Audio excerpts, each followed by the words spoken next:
You're sick. You go to the doctor. They hand you a small white pill. You take it. A few hours later, you start to feel better.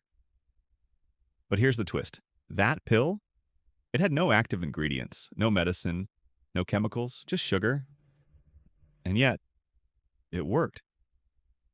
This is the placebo effect, one of the strangest, most powerful, and least understood forces in medicine.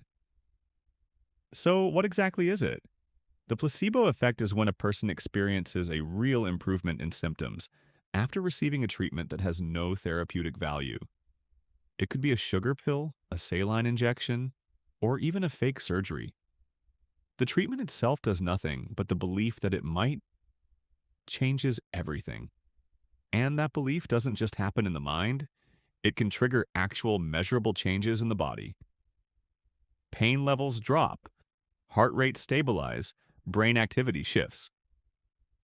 Sometimes even the progression of an illness slows down. But how? The answer lies in the powerful connection between the brain and the body.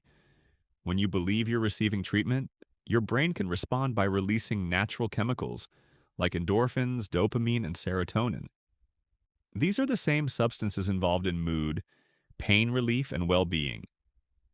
In other words, the brain becomes its own pharmacy. But it's not just about pills. The entire context matters. The tone of the doctor's voice, the appearance of the pill, the ritual of treatment itself. All of these send signals to the brain. Something is happening. Help is on the way. And the body responds, even if the treatment is fake.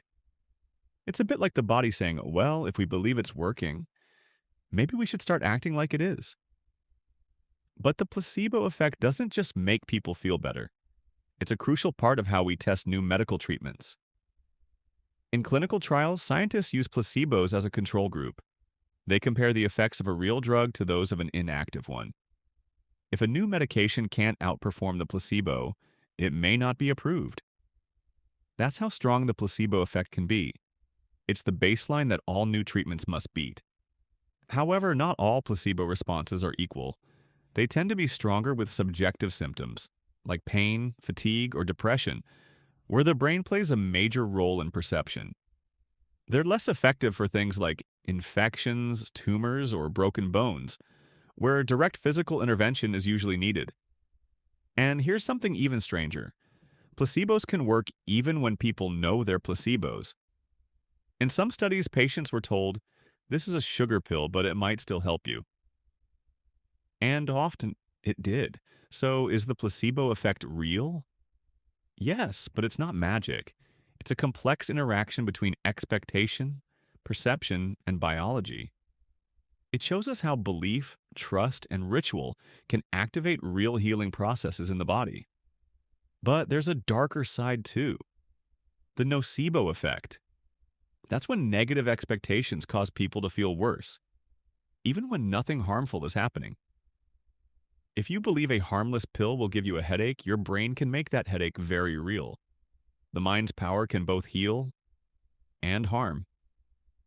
In the end, the placebo effect isn't just a medical curiosity, it's a reminder.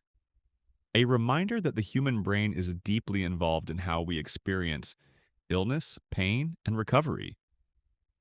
That belief, care, and perception can shape our biology in ways we're only beginning to understand. And that healing doesn't always start in the body.